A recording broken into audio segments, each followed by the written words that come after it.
Boa tarde, pessoal. Dando continuidade às palestras de hoje, a gente vai ter uma fala da mestranda Rayana Souza, que vai ser mediada pela Yolanda Frazão Souza, que é graduanda em Psicologia e estagiária da Clínica em Psicologia aqui do CEP, da UFMA, que eu vou chamar para fazer a mediação da mesa.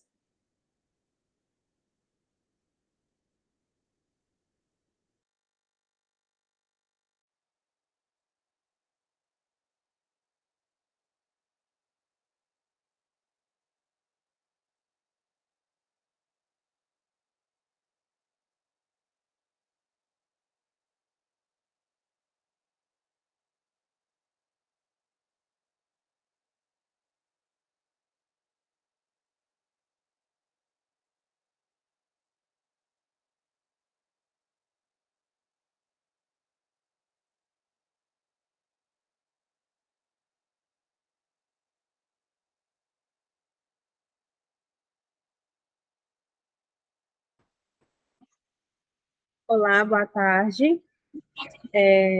Dando continuidade ao quarto Encontro Nacional de Fenomenologia, Psicologia Fenomenológica e Filosofias da Existência. Agora a gente vai com a palestrante psicóloga Rayana Souza, onde ela vai falar a respeito da vivência da empatia nas intervenções assistidas com animais.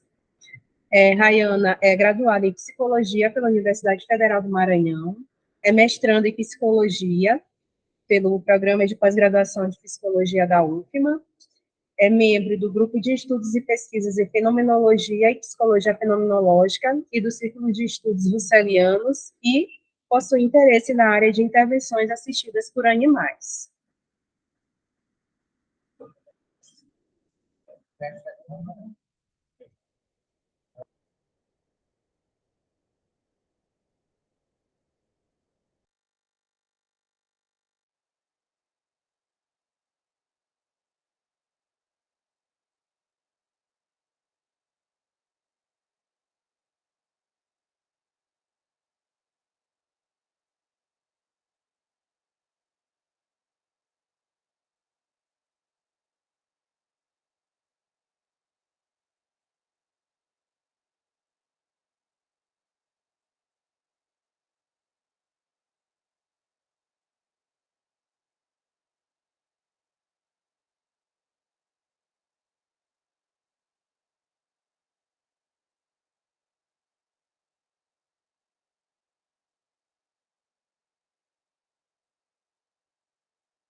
Pode começar.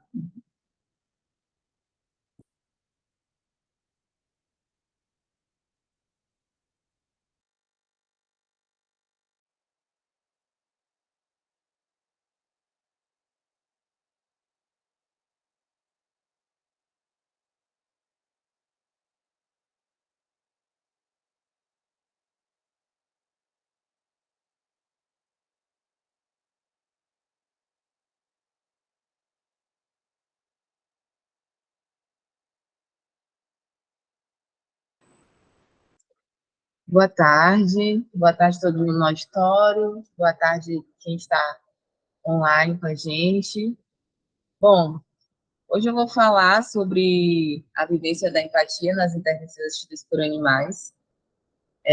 Eu acho pertinente eu falar sobre a minha trajetória, como que eu cheguei nas intervenções assistidas por animais. Bom, a minha trajetória com as intervenções assistidas por animais se inicia na ecoterapia da Polícia Militar do Maranhão, que eu, enquanto servidora pública militar, assim que eu me formei no curso, por conta da minha graduação, eu estava estudando ainda psicologia aqui na UFMA, e eles estavam precisando lá de estudantes de psicologia, de psicólogos, fui inserida lá na ecoterapia, que é um tipo de intervenção assistida por animais, mais especificamente uma terapia com cavalos. E dentro dessa minha experiência, era um mundo totalmente desconhecido para mim, né? Então, eu entrei na ecoterapia e sem saber muito onde eu estava pisando ali.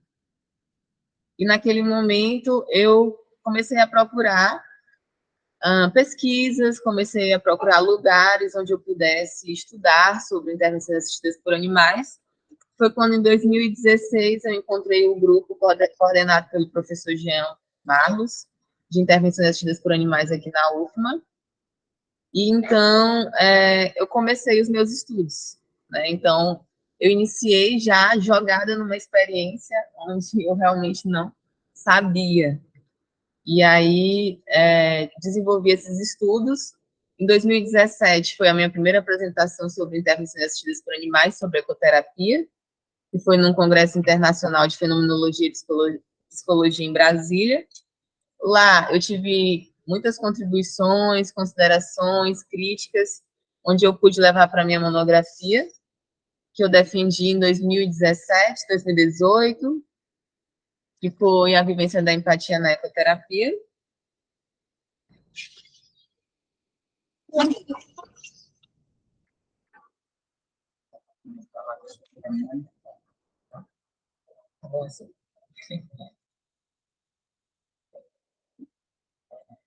E após a minha monografia,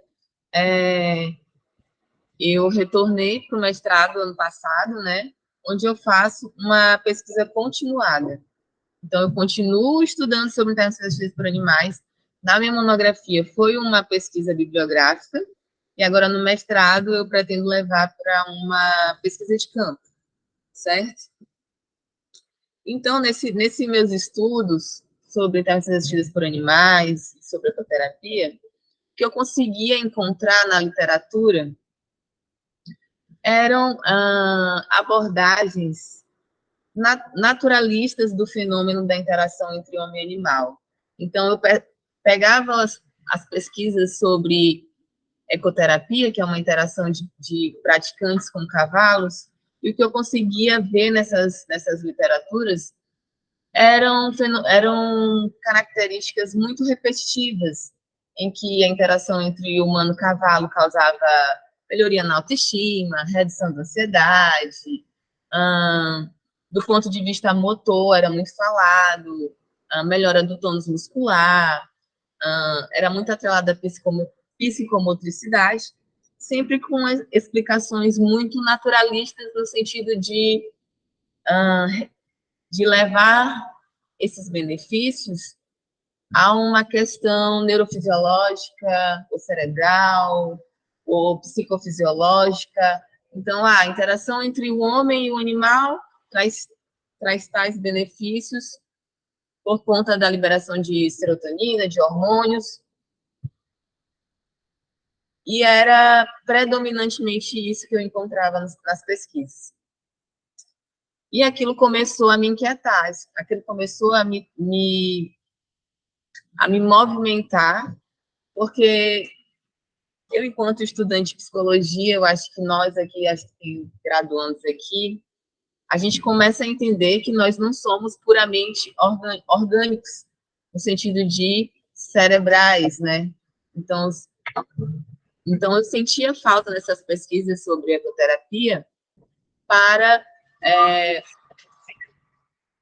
uma orientação que desse conta do ser humano de uma maneira abrangente, né? No caso, como na fenomenologia, corpo, psique e espírito, né? O sujeito em sua totalidade. Então, eu pensei, vou fazer uma pesquisa que entrelaça a fenomenologia e intervenções assistidas por animais, fenomenologia e ecoterapia. E aí eu fui pesquisar sobre isso especificamente e não achei nada. E aí eu fiquei assim, caramba, não tem nada, né? Achei uma dissertação de mestrado que trazia fenomenologia no título e alguns momentos da dissertação, e aquilo para mim ficou muito raso. Então eu pensei, vou pesquisar e estou assim, no nada, no limbo. Tenho que fazer um trajeto aqui que realmente é difícil, porque quem quer iniciar, quer, né, ser pioneiro em alguma coisa, sempre está sujeito, ou remar contra a maré do que é predominante, está muito suscetível a receber críticas, né? Enfim. E aí eu comecei, a minha monografia foi esse pontapé inicial, e eu trago aqui para vocês, na minha apresentação, é mais um roteiro para guiar a minha fala. Tá. Primeiro, eu trago aqui para vocês o que é, afinal, as intervenções assistidas por animais. Sempre que eu vou falar sobre essa temática, geralmente perguntam o que é intervenções, o que é terapia, o que é psicoterapia assistidas por animais. Então, assim, existe uma infinidade de terminologias e existem conceituações diferentes, mas eu trago aqui conceitos que têm uma maior abrangência na literatura. Então, Capote e Costa, que tem o livro de Terapias Assistidas por Animais, de 2011, eles trazem as intervenções assistidas por animais como um termo geral e amplo, utilizado para descrever diversas ações que envolvam a relação entre humano e animal em atividades terapêuticas ou não. Então, as intervenções assistidas por animais, nós podemos entender como essa modalidade mais ampla, que vai abranger várias outras. Então, a terapia assistida por animais é um tipo de intervenção assistida por animais, é uma modalidade. Tem educação assistida por animais, psicoterapia assistida por animais, psicoterapia facilitada por animais, né? Eu já escuto até coaching assistido por animais. Então, assim, dentro das intervenções tem uma série de modalidades, entende? Então, as intervenções é isso que engloba tudo isso. Já a terapia assistida por animais é realizada por profissionais da área da saúde, é documentada e avaliada de forma a desenvolver e melhorar os funcionamentos físico, social, emocional e cognitivo das pessoas envolvidas no processo. Então, aqui na terapia assistida por animais, a gente tem um diferencial, que é ser realizada por profissionais ela tem que ter um registro, uma documentação, uma avaliação. Então, se a pessoa está ali realizando uma terapia assistida por animais, ela precisa estar ali registrando, avaliando, fazendo todo aquele arcabouço necessário para que ela possa trabalhar em prol da pessoa que está envolvida nesse processo. Então, por exemplo, eu, quando atendia na ecoterapia, todos os dias após os atendimentos, nós sentávamos para fazer o registro daqueles atendimentos.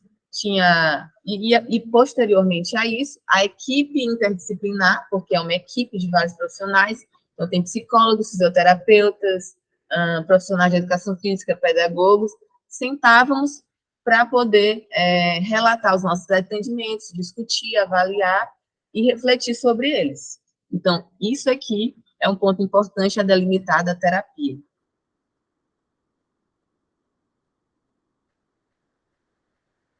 Quando a gente vai falar em intervenções assistidas por animais, não tem como não falar dessas duas pessoas que eu trago na foto. O primeiro é o Boris Levson, que foi um psicólogo infantil. Boris Levson, ele, para a época dele, ele foi inovador ao incorporar animais de estimação, né, nos seus atendimentos com crianças. Então, ali, Boris Levson, ele começou a perceber que a interação entre, no caso, com ele eram cachorros, né? A interação das crianças com os cachorros era um meio que ele conseguia de acessar vivências daquelas crianças que elas não expressavam para ele de maneira em que estavam sozinhos. Então, o animal era essa mediação para que ele entrasse em contato com vivências que ele não conseguiria sozinho. Então, medos que essas crianças tinham, desejos, às vezes elas interagiam com o animal da maneira que elas interagiam dentro de casa. Então, ele conseguia, através dessa relação entre as crianças e o animal, desenvolver os seus atendimentos com psicoterapia. E ao lado é a Anice da Silveira.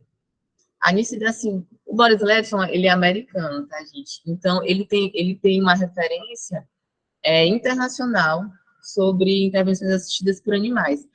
Na época que Boris Levson fez os seus estudos, ele não causou tanto impacto nos seus pares, lá pela década de 60, 70. Mas a pesquisa dele serviu de base para várias pesquisas subsequentes sobre intervenções assistidas por animais.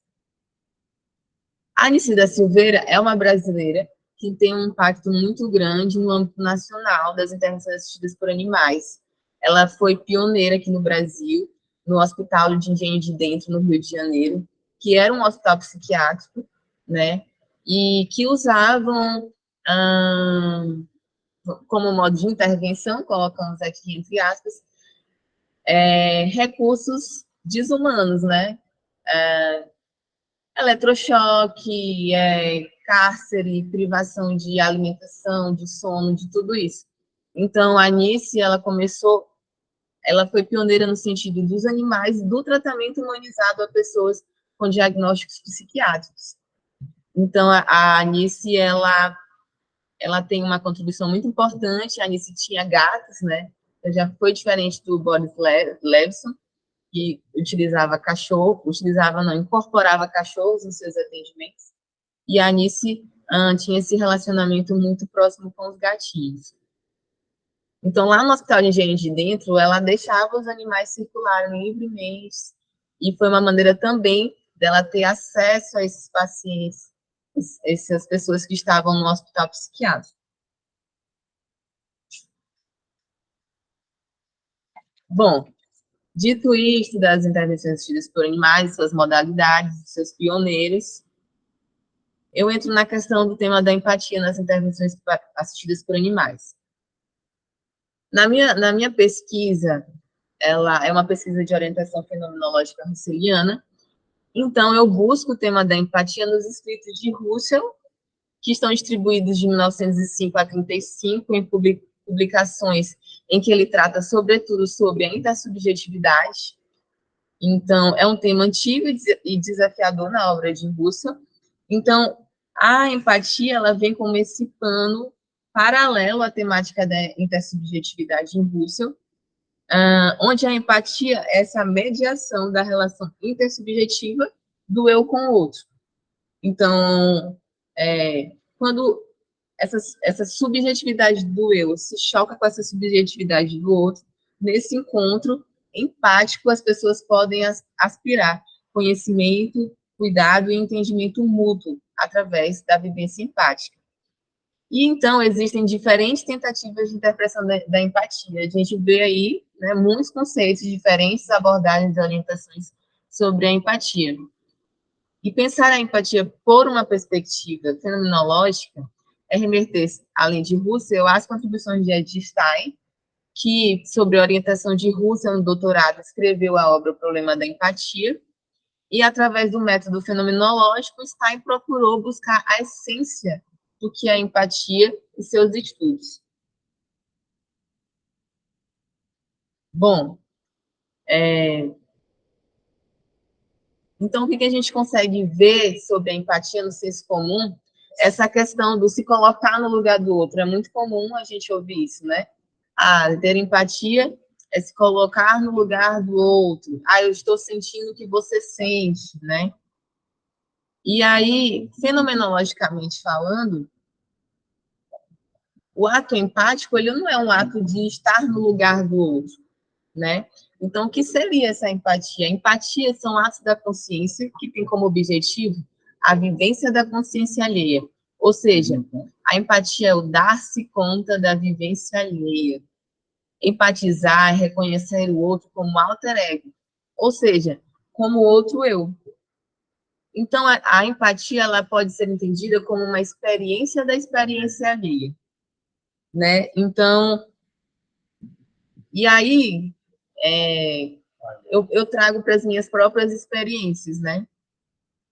Quando eu realizava atendimento na ecoterapia, eu não sentia, por exemplo, teve um atendimento em que o animal ele estava visivelmente adoecido, certo? Então, em dado momento que a gente estava conduzindo ele, ele parou e ele deitou no chão. Eu não tenho como me colocar no lugar daquele cavalo. Eu não sou um cavalo. Eu me reconheço naquele sofrimento, mas o que ele sente é o que ele sente, né? Segundo Stein, nada é mais originário do que a própria vivência. Por isso que se diz que o ato de empatizar é um ato co-originário, né? Então, a partir daquele momento, eu tenho uma experiência da experiência desse animal. Então, eu me reconheço nele porque, assim como eu, ele sente dor, assim como eu, ele está cansado e eu sei o que são esses sentimentos. Então, a partir do momento que eu entro em contato com a experiência dele, eu consigo ter uma experiência minha própria. Então, é uma experiência minha da experiência alheia. Então, naquele momento, eu consigo me entristecer por conta do sofrimento daquele animal. E a partir daquele momento eu falo, não dá mais para a gente continuar o atendimento, vamos levá-lo para o veterinário para saber o que está acontecendo, porque isso aqui não acontece geralmente, né? Então vamos investigar. Então, empatizar essa experiência da experiência alheia, né? Em dados momentos, isso também na relação humano-humano, né? Quando a gente pensa, por exemplo, em um momento quando eu intuí sobre a minha experiência, da experiência alheia, eu voltei esse olhar para mim, no velório uma vez, quando eu comecei a ver uma pessoa enlutada, chorando no caixão, e eu comecei a chorar também. E eu saí um pouco daquele modo natural, né, de apenas deixar aquilo acontecer, e comecei a pensar por que eu estava daquela forma, né? Por que eu estava tão emocionada, sendo que eu nem conhecia a pessoa que tinha falecido, era uma amiga minha que estava precisando de acolhimento, e eu fui lá dar essa solidariedade, né? E aí eu entendi que, tipo, eu tive uma experiência da experiência dela. Ali eu tive um ato empático com ela. Eu me reconheci nela, apesar de, nesse reconhecimento, a empatia, ela, ao mesmo tempo que nos faz reconhecer, ela também nos faz entender a alteridade, aquilo em que é diferente, né? Então, Barreira, no artigo que ele tem sobre a vivência da empatia, ele fala que nós somos essencialmente parecidos, nós somos humanos, mas existem unidades que se ativam ou não nas nossas vivências. Então, eu não tenho aquela experiência que ela tem, mas eu consegui empatizar naquele momento e ter uma experiência minha de profunda tristeza por conta da tristeza dela. Então, a empatia, ela está permeando as mais diversas relações, seja entre humanos ou entre humanos e animais. O que acontece muitas das vezes é a percepção do homem em relação ao outro. Contudo, quando utilizamos a intuição para o fenômeno que se manifesta, eu me percebo percebendo o outro. Russell, no seu livro de ideias, 1913, 2006, na edição, assegura que intuição, traduzida do alemão, refere-se à visão, olhar, consideração. Então, nesse movimento, eu consegui me perceber percebendo aquele sofrimento, aquela pessoa, aquela dor que ela estava vivendo.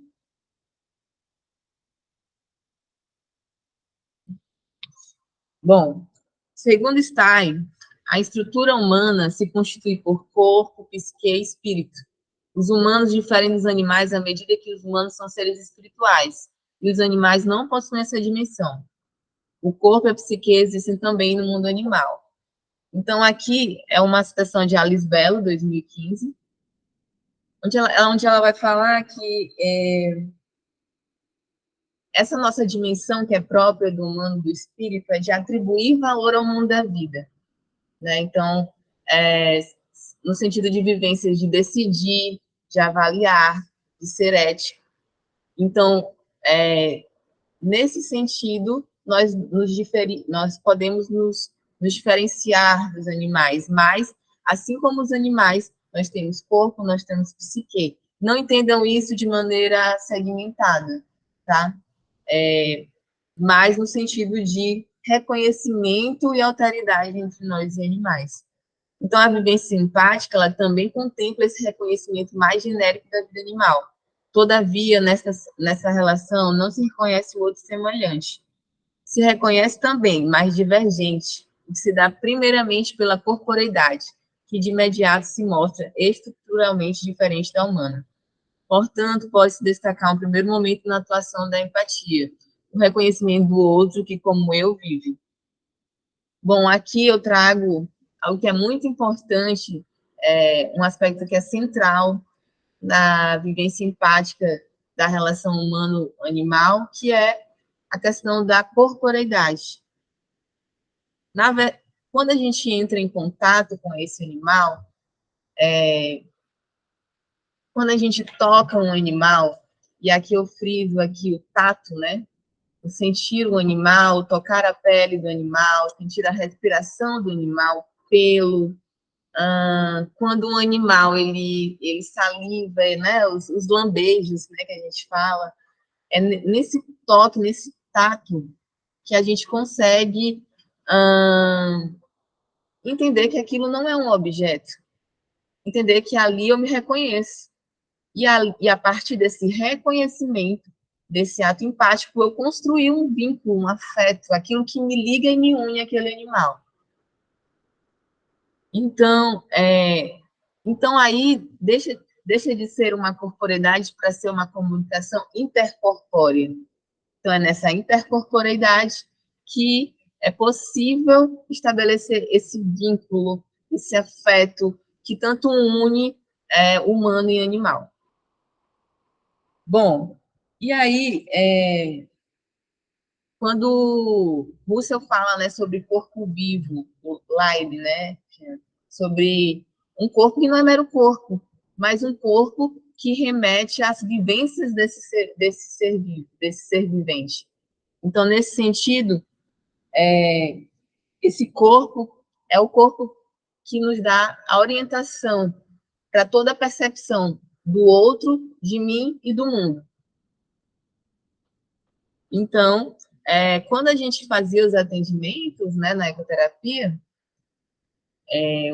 algo que eu entendo hoje que não pode ser de maneira alguma negligenciado no atendimento é esse primeiro contato corpóreo mesmo. Entende-se aí entre intercorpóreo, corpo vivente, né, de toque, de acolhimento, de sentir esse animal, de abraçar. E isso deve estar numa condição de respeito, tanto a esse animal quanto a essa pessoa em atendimento, né? Porque se nós entendemos que a empatia é o que possibilita esse reconhecimento do outro, e se entendemos que a partir desse outro eu posso criar um relacionamento, como todo relacionamento, ele é múltiplo, ele é indeterminado. Então, como um relacionamento múltiplo, assim como um relacionamento entre humano e humano, ele não é fixo, ele é imprevisível no sentido de esse animal pode não querer contato, essa pessoa pode não querer contato. Então, é a partir também desse reconhecimento que eu posso estabelecer uma atitude de respeito. Se em dado momento eu não quero toque, eu não quero contato, esse animal também, que assim como eu, pode não querer contato, pode não querer toque. Então, é nesse sentido que esse contato intercorpóreo, ele é um ponto central para que possa ter um vínculo afetuoso entre humano e animal. Bom, dito isto, eu trago algumas características da empatia, né? Segundo a orientação fenomenológica de Ed Stein, né? Que é a proximidade entre os seres, né? Que eu já falei bastante. Então, à medida que eu empatizo com esse outro, eu posso me aproximar dele. O caráter co-originário, então, eu não vivo o que o outro vive, eu não sei o que o outro vive, mas eu tenho uma experiência dessa experiência alheia. Nessa intersubjetividade, eu ativo estruturas essenciais da minha vivência, da minha experiência, que se aproximam desse outro ser, seja humano, seja um animal. E a empatia, ela acontece em uma vivência de abertura. Abertura em que sentido? Bom, a empatia, ela não é algo preparado ou uma conduta técnica. Vamos agora ser empáticos. Vamos sentar e eu faço isso. Né? Não. A empatia, ela se dá numa vivência imediata. Ela é uma vivência de reconhecimento. A partir do momento que eu me esforço para isso, tenho uma tecnificação, um modo, eu já não estou mais na vivência da empatia, na sua essência, né? Então, por exemplo,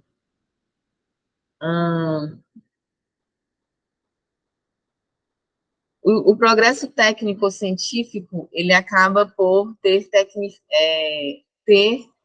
protocolos, criado protocolos para quase tudo na nossa vivência. Deixa eu ver o que aconteceu.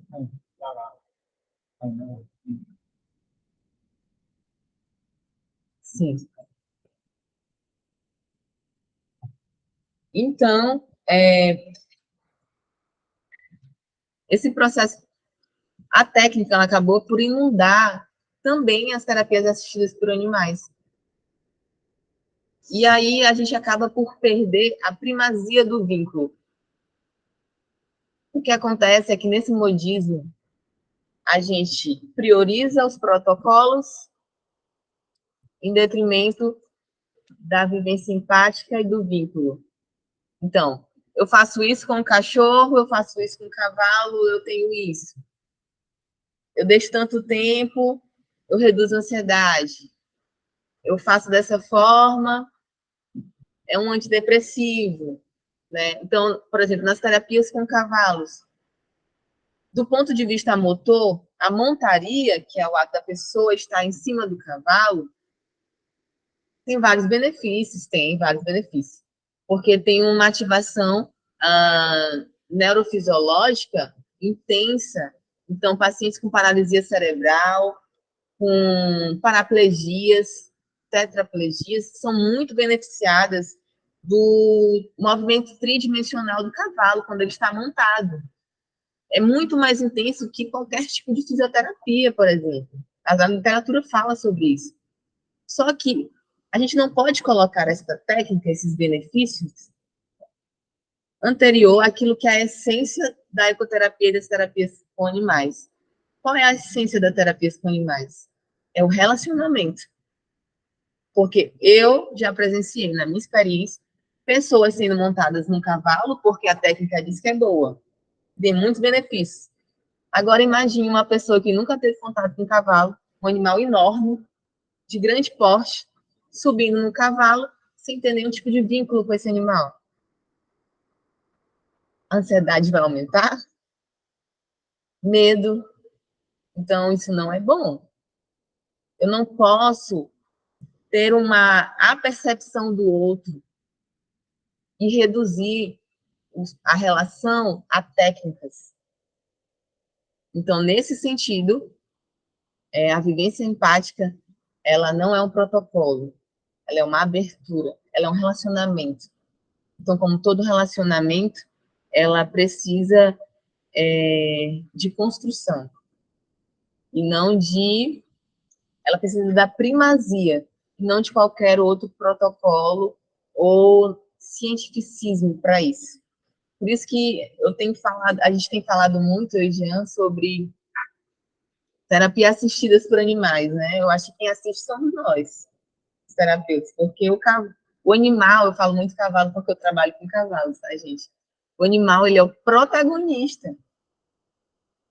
Nós que assistimos, na verdade, porque ele que é o protagonista. O próprio relacionamento, ele já é terapêutico em vários sentidos. Mas, mais uma vez, não podemos generalizar, naturalizar esses benefícios. Não é todo mundo que vai se beneficiar. Não é de qualquer forma, a qualquer custo que vão se beneficiar. Por isso que, no meu mestrado, a minha intenção é ir a campo justamente para fazer uma fenomenologia das interações. Porque se eu parto de uma conduta natural, eu vou dizer que a convivência diminui a ansiedade, a convivência aumenta o sentimento de bem-estar, o que já está ali pré-dado, o que já está ali pré-estabelecido. E aí, na fenomenologia, eu tenho esse retorno ao fenômeno puro. Então, eu tenho que me abster de tudo aquilo que eu acredito ser, para que, de fato, eu veja o que é, fenômeno tal como ele é. Então, na empatia, uma relação entre humano e não humano, há uma interseção entre a experiência própria e a experiência do alheio. E aí eu trago uma citação de Russell, né? Experiencios, ao mesmo tempo, como sujeitos para este mundo, como tendo experiência deste mundo, deste mesmo que eu experiencio, e, portanto, como tendo experiência de mim próprio, tal como eu experiencio o mundo, portanto, aos outros. Aqui ele traz uma citação que remete à intersubjetividade, né? Então, o conhecimento acerca da vivência alheia, ele me auxilia a conhecer a vida da nossa própria vida. E também, uma vez que possibilita o esclarecimento de aspectos do próprio vivenciar, que, a princípio, estavam fora do nosso alcance. Então, que nós nunca tínhamos parado para refletir. Então, a empatia também é um processo que agrega conhecimento, a partir do momento que eu consigo entrar em contato com a experiência de outras pessoas. Então, o conhecimento acerca da vivência alheia nos auxilia a conhecer a nossa própria vida. E aí, eu finalizo, trago as minhas referências. Muito obrigada e deixo aberto para perguntas e questões.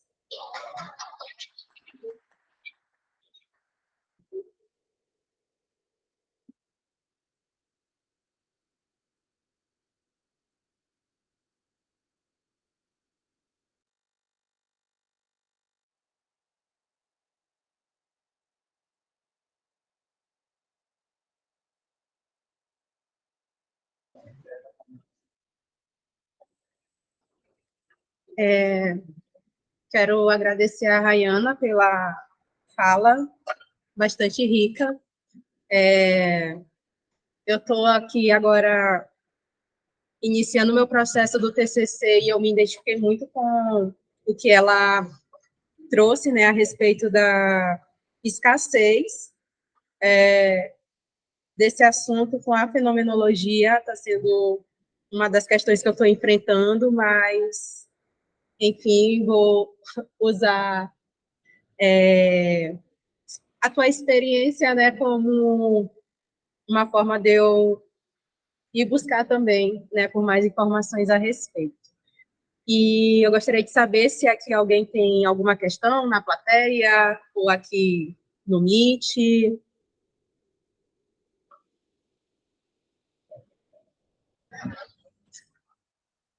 Vitória, também por aqui. Aí a gente levanta um pouquinho. Fecha a câmera.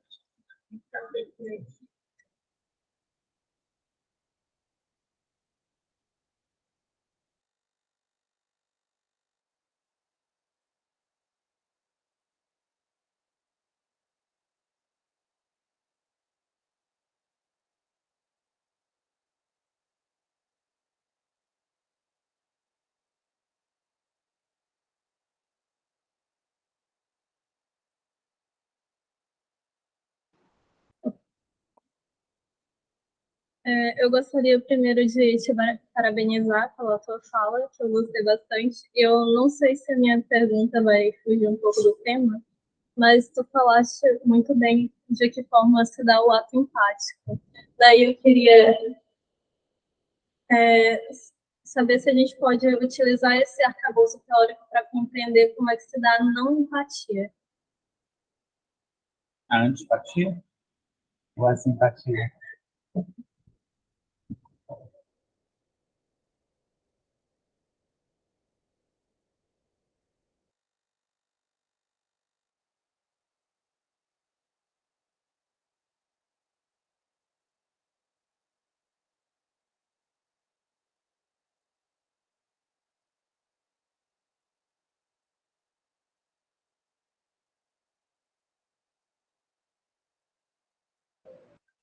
O nome dela?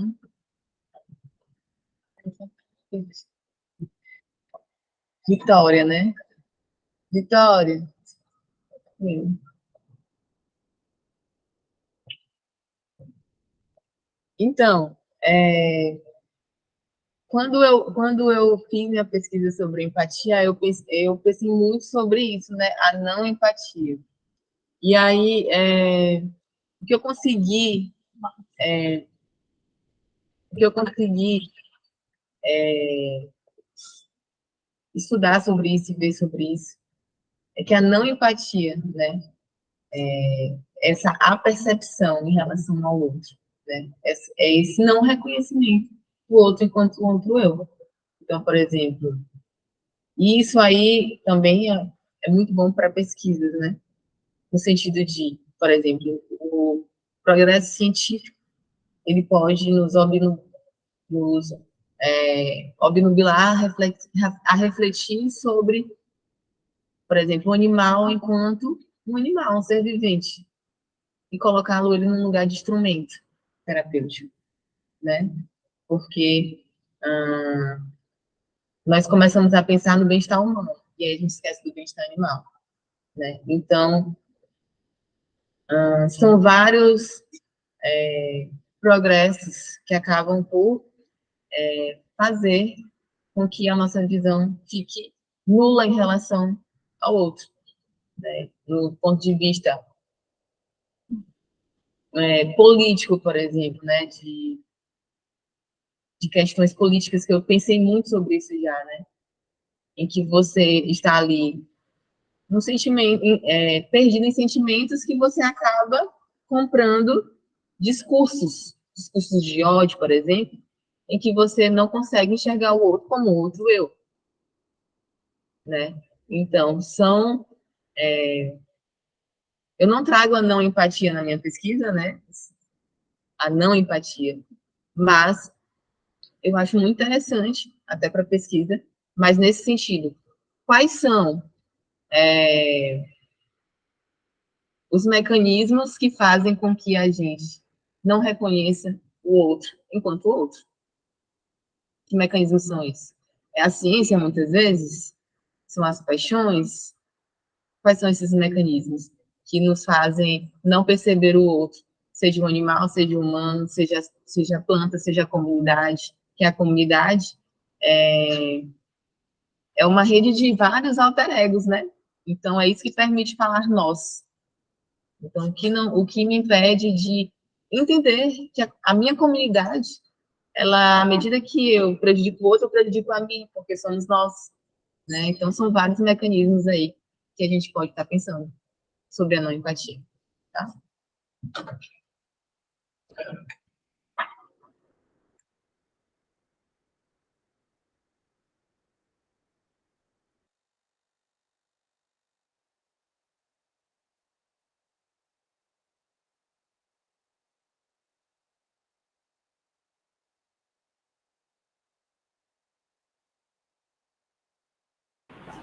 Foi.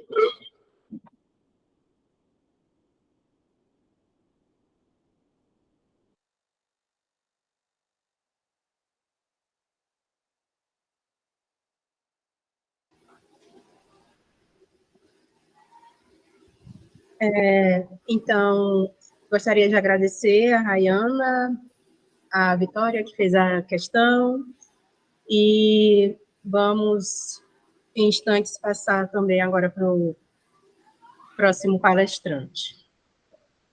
Obrigada a todos.